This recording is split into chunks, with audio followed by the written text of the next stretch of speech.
Welcome to our podcast, Doing It Right. This podcast reveals authentic stories from successful leaders doing it right. It's about their journey to become a leader, their choices, motivations, and lessons. In essence, how they built successful personal brands.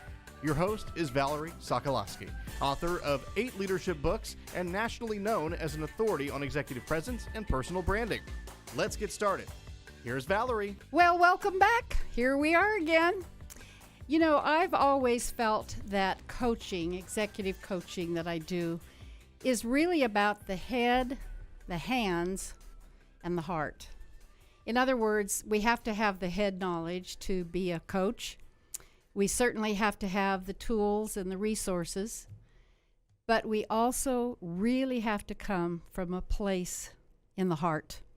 And so my guest today, Teresa Pool, is someone who really fully embraces that philosophy. She lives it every day. Teresa is what we call in the coaching industry an MCC, and what that means is a Master Certified Coach. That's the highest certification from International Coach Federation, which is the largest, most prestigious coaching organization in the United States.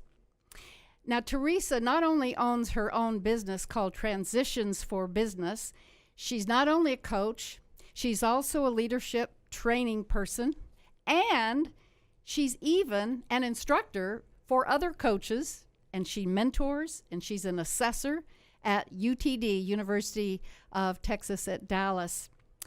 Teresa is a woman that I have admired, and every time I tell her that, she kind of blushes. It's always hard to sit here and listen to all this stuff. I about know yourself. your wonderfulness. Like, can we get past this part? Well, the good news is you don't all say it. I Yes. say it, and so it's not bragging; it's the truth. Teresa really is a woman to be admired, and she's a colleague in the coaching industry.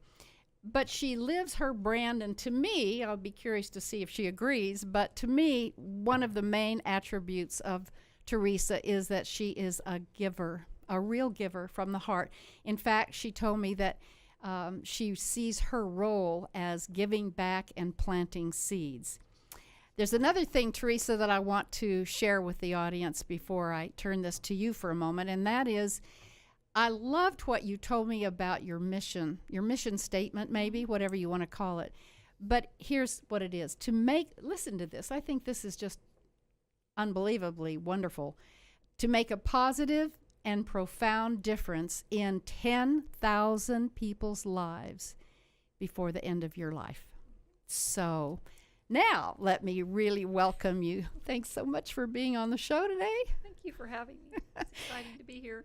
You know, it's great to have someone in the industry and to share different topics about it. But I'd like to start with, all right, you are a giver, and I know that. How do you give back in the 3 areas of your work? You call it the Threelegged stool. Tell us about that, how you give back in all 3 of those areas. Well, one of the areas, of course, is my work, right, as an executive coach. And even though I've chosen the executive market, we're really coaching people, right? Yep. And we're coaching those 3 pieces that you talked about, the hands, the head, the heart. And I find that one of the best ways is to have that profound impact on people is helping them as leaders get in touch with their heart as part of their leadership. Is that hard? It's hard for them, right? It's hard for them because many times we think as leaders that we need to be hard driving and hard running and, you know, making things happen.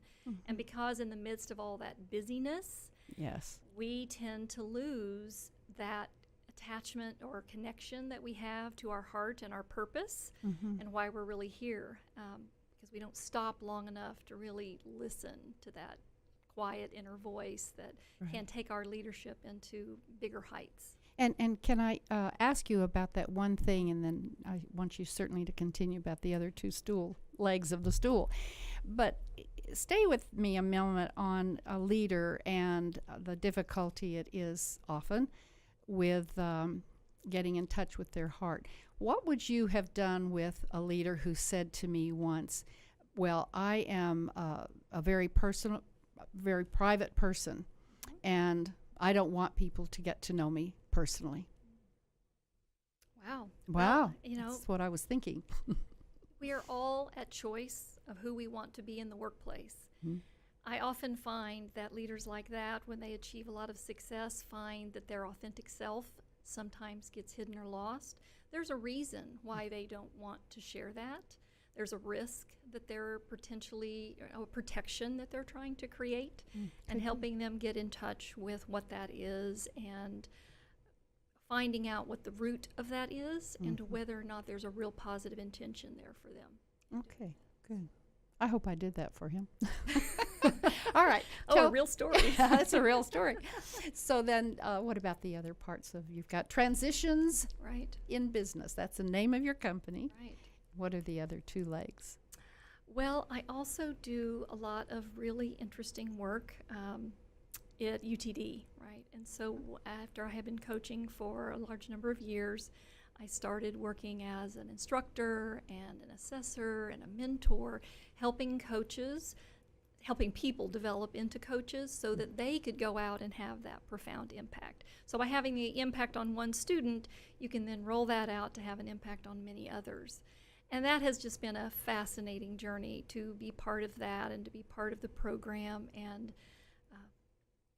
because one of the cool things about coaching as a profession versus other professions, I think, is that the person that develops the most is the coach. And I'm sure you've found that out to be true, right? You learn a lot. So we're not only having an impact that they can have an impact on leaders or other executives, they're also having a huge impact on themselves. And they often report that at the end of the program, that the biggest change has been not the change they do for others, but the change they've done for themselves. I think that's a nice thing to say, and it's very true. So tell us what you mean by an assessor.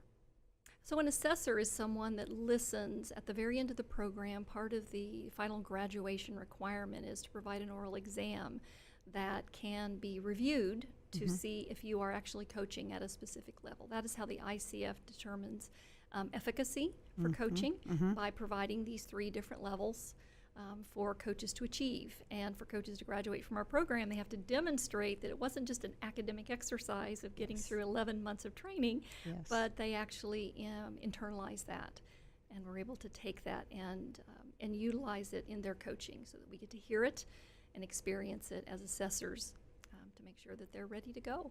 So you're really putting the feet to the fire. Right, before we send them out into the world.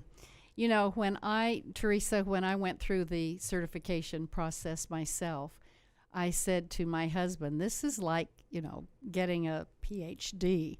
Tell us what it really means to be a certified, and particularly at your level, the MCC.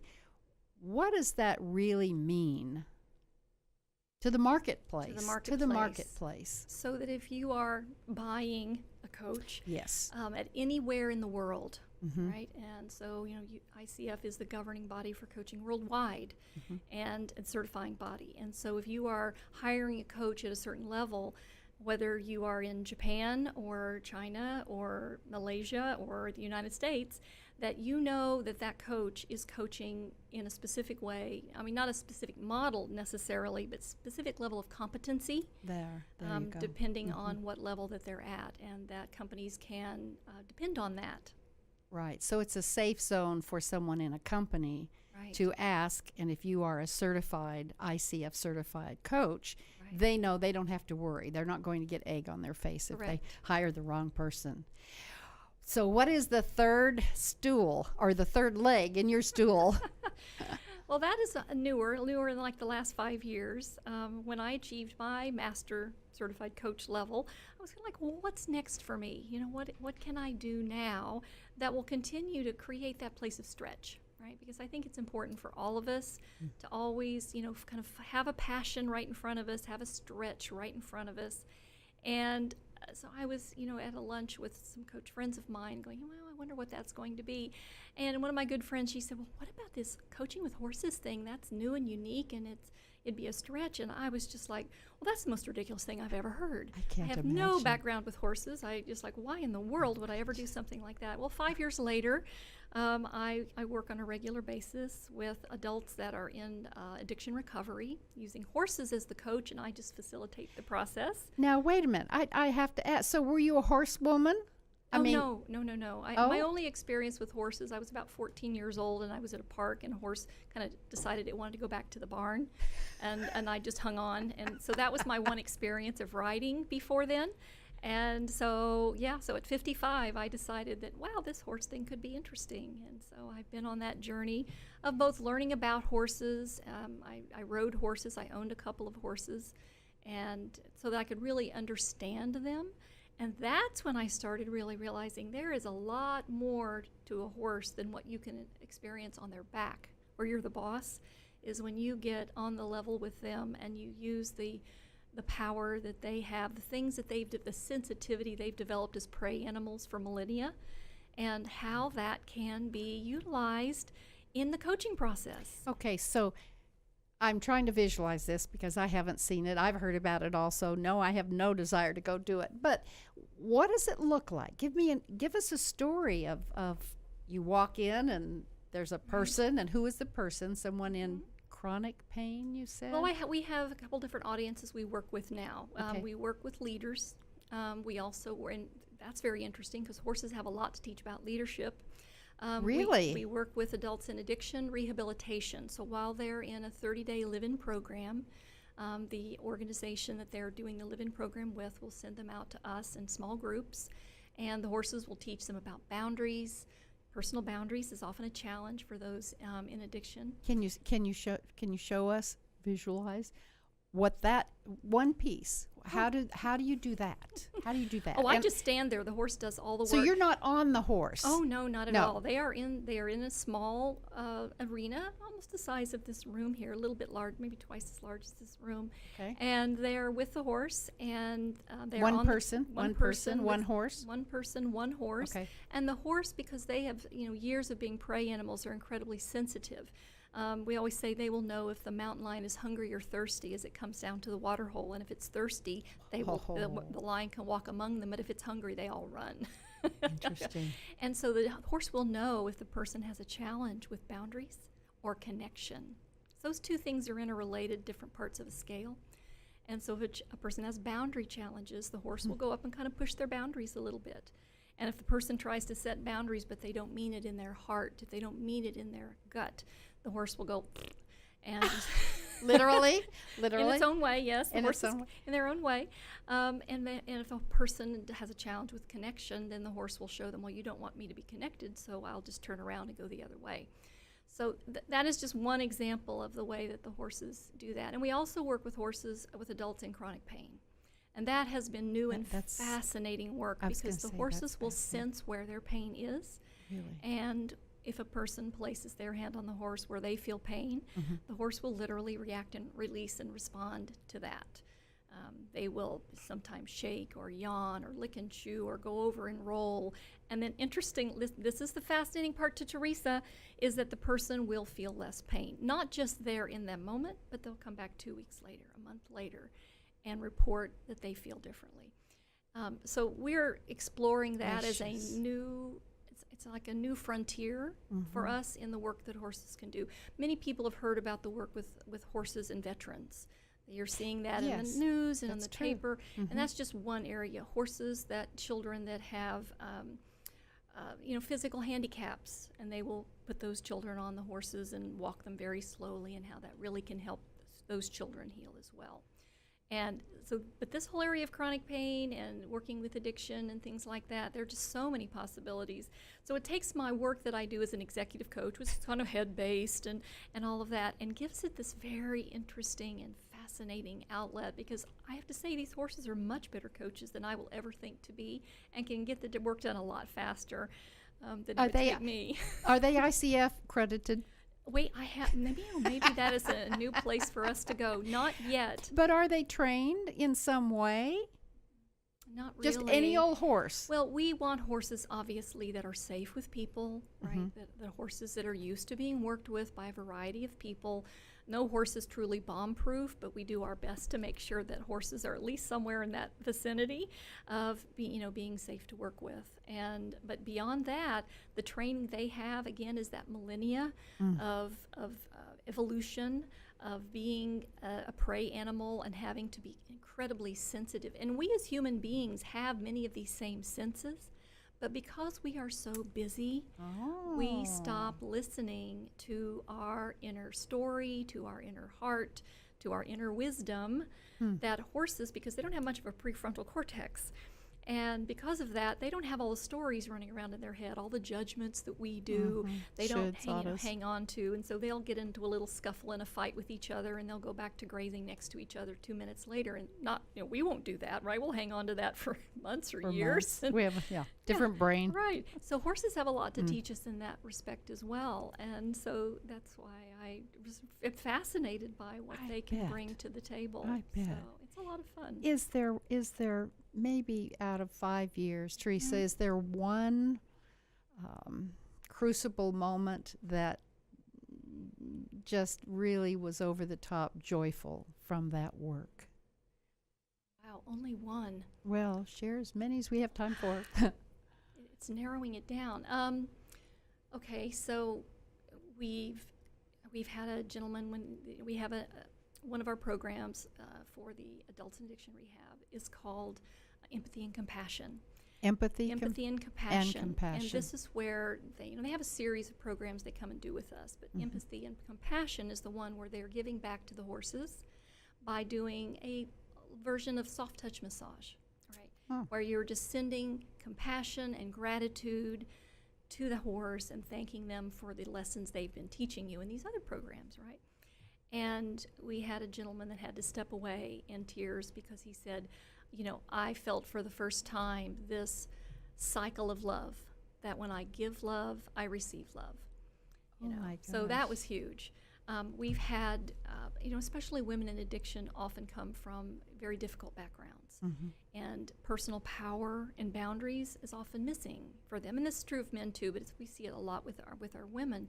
And so for them to take a horse and request that horse, a strong request to please run around the arena in a circle and then change direction. So they're telling a 1,300-pound animal what to do. They're verbally saying They're that? verbally and using body. Well, horses don't understand much language. They hardly know their names. But when you use certain body language, right, you point in a certain direction. You may use an implement that we have that kind of is the engine to tell the horse to move. So we're giving signals. We're giving visual signals for the horse to move.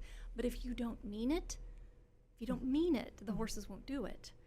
So you have to feel power in order for the horse to feel your power. And so for these women, for the first time, to feel their power and be able to make that happen is huge for them because it's immediate feedback. Now, we can coach verbally, as you and I, Valerie, we know we can do that all day long with people, and they'll have aha moments, and they will eventually get there. But to see this mirrored this way so quickly, and we also see, we get some leaders out there, men that, and women both, that are leading with a lot of power, and they throw a little bit of that power at the horse, and it is screaming around the arena going, whoa, and they learn to dial it down. Really? And so they learn how to adapt and adjust their leadership so that they, and then they realize, wow, I've been doing this to my team. Right? I've been doing this to my people, and that look in that horse's eye, I think I've seen that. My goodness, Teresa. And I'll share one more, right? Yes. This is a chronic pain story.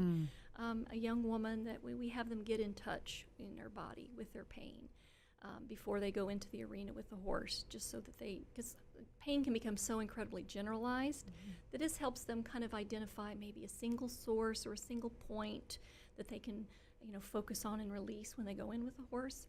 And as soon as she shut her eyes and got in touch with her pain, the horse starts screaming around the arena, jumping and leaping and throwing dirt and just whinnying, and the horse was agitated. And when she opens her eyes, she says, "That's exactly how I feel." So those are all very different experiences, right? And so each person leaves with something that is so incredibly unique to them. Wow.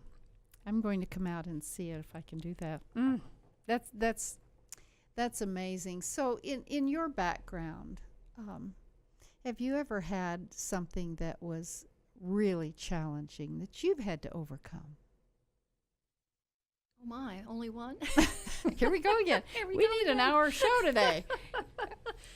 Well, I'll give you one very specific example that actually taught me to listen to my heart. And so my husband and I have always had a passion since I was 12. I wanted to train guide dogs. But back in the day, at my tender age then, women couldn't be guide dog trainers. And so when I wrote the guide dog school saying, I want to be a guide dog trainer, sorry, women can't do that. And this was from 12. This was 12. I knew at 12 I wanted to be a guide dog trainer. I don't know where that came from, but that's what I wanted. I really wanted to do that.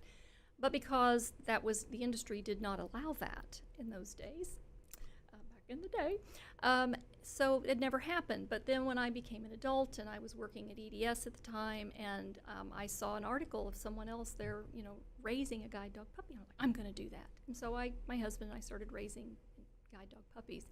And at some point I was asked to put a puppy program in the women's prison over in Fort Worth. Oh. And wow. I did not want to. I thought, well, it's like the horses. Well, that's the dumbest thing I've ever heard.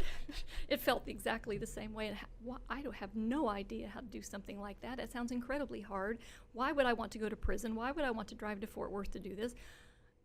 No, it was a big, huge no. This same no that I gave 10, 15 years later when I started to do the horse thing, right? Same no, same flavor. And the more I tried to, eventually, when the message keeps banging you on the head, you eventually say, this is what I'm supposed to do. I believe that, my higher power did not allow me to say no. And I became so uncomfortable that I finally said yes. The more I tried to make it work, the less it worked. And the more I sat back and allowed it to work, it worked. Say that again. I think the more I tried to make it work, the more it didn't work. The more effortful it became.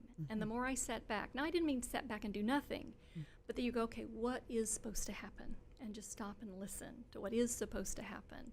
Then it all started to fall in place. It was still work, but it was the right work. And then there was a time in which I knew it was done.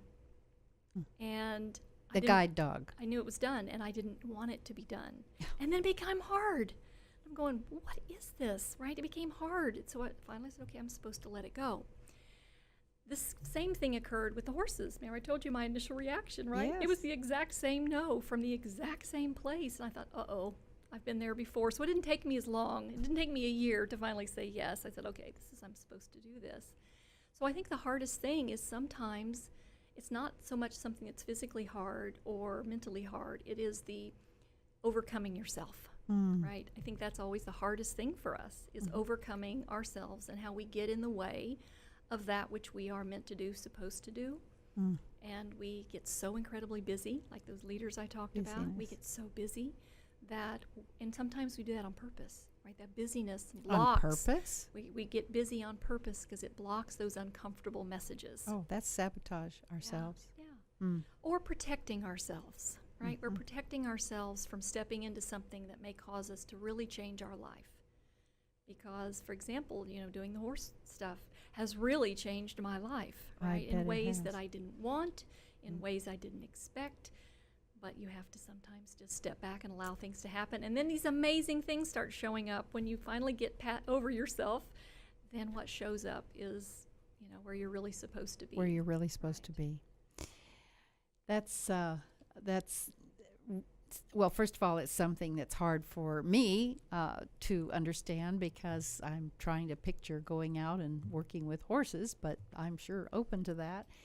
But having said that, I asked you to give us today at any point, and I think you just hit on one, a teachable point of view, a piece of wisdom that you would love to share with us. And so there was something around that, wasn't there, about listening to your inner voice. What would you say about that, and how to do it? I think that is that it? Listen to your inner voice? How would you say it? It is. It's listening to what your inner wisdom has to tell you, and that requires us to be quiet, right? Be quiet. When we are out efforting in the world, and that doesn't mean we stop working. It doesn't mean we stop striving. It's not about just sitting back and letting life come to us. But we must take moments. We must take regular moments and listen to who we are. Not what the world wants us to be, not what we think we're supposed to be, not what others think we're supposed to be, but who we know we're supposed to be, and listen to those. How do you do that? So what I'm getting from you is, Teresa, so I need to stop certain points of the day maybe or whatever. But really, tell me how to do that. Am I just sitting there pondering or what? I think if you create space, it comes forth, and that we all do that differently, right? We all find our unique space. Yeah. And so for some, you've heard about, meditation, right? The journey of meditation is the ultimate being quiet and letting things come through. So for some, it is, just stopping and taking a walk. Take a walk in nature. Take a walk by yourself. A lot of it is about being by yourself. Some people journal, right? Some will, turn off the radio in your car. It's amazing when you turn off your radio, what will come out in the numbness of driving. Or stop your cell phone. Well, there's that. Yeah. Yes, because that, I think, has made it somewhat worse while making it better in other ways. It has caused us to always be connected, and therefore we're not connected to ourselves because we're always connected to others instead of being connected to ourselves. So it's not that you need to, for some it may just be, I want to stop and take a 2-day retreat. For some, it's I want to take 2 minutes, every hour. Everybody's going to do it differently, and it's okay. We want to watch ourselves when we are purposefully blocking our inner wisdom, pushing it away, and we know when we're doing it. So if we truly embrace that inner voice, if you stop and you think, and I was to say, Valerie, when does your inner voice come out? You're going to tell me. Probably while I'm in the kitchen cooking. Seriously. Yeah, right. That's when my mind is just on nothing but just enjoying something I really enjoy. In the coaching industry, we're taught to come to each session. I hadn't thought about the connection here, but maybe there is, with a clean slate. And that was one of the most difficult things for me, because I am a doer, and I'm always on to the next thing, thinking about what I just did and what I need to do. And that one piece was absolutely a turning point for me, professionally and personally. And so maybe that might be a tip for the audience, to just take time to clean your mind, cleanse it, just clean slate, wipe everything off, and just let it be the whiteboard for a while. I don't know. And find your own whiteboard. And I like that. Find your I own like that. whiteboard. Find your own whiteboard. Like you found yours in cooking. Yep. And if you take that whiteboard and you might write one thing on it, like, Oh, I like that. And so what would your one thing be that you would write on your whiteboard, right? And so for me, at that point where I looked at the horse piece, which is my current passion, it was, what's next? Okay, what's next? And so that question on the whiteboard will be different for all of us. And the important thing is that we stop and ask it and create that whiteboard space for the answer to come out from the inside versus a plan. We jump to the plan so fast. Well, we do. And, the other thing is, how often, at least, do I wake up in the middle of the night with some great idea, and I'd better write it down or it gets lost. But I think it's because at night the mind just kind of goes. So, okay, so let's go back to summarize your main points of wisdom. So one is to create space for yourself to listen to that inner voice. And along with that, find time to be quiet. And then you mentioned something about earlier, finding your passion and weaving it into your work. That's what you did, isn't it? Or life. For some people, their work is not their passion, and that's fine. Just weave it in somewhere. Because I think I told you this previously when we were doing our pre-interview talk, that one of the really interesting things that I've seen as a transition coach for the last 15 years is how if people don't follow their passion at some level, it can create some really interesting things at midlife and of what we often label as the midlife crisis. And that inner voice of passion that's not listened to over and over can actually bubble up and create sabotage. And we see these kind of what we call the midlife horror stories, which is often that part that says, it's my turn, and I'm going to take it because you haven't listened to me. And if you listen to it beforehand, those parts of you can work together instead of that part just saying, muscling the hardworking, successful part out of the way and going, it's my turn. My goodness, there's so much wisdom. I'm going to have you back, Teresa. Well, in closing, I just will say that again, thank you for being the depth of a executive coach that you are. That's why you're successful.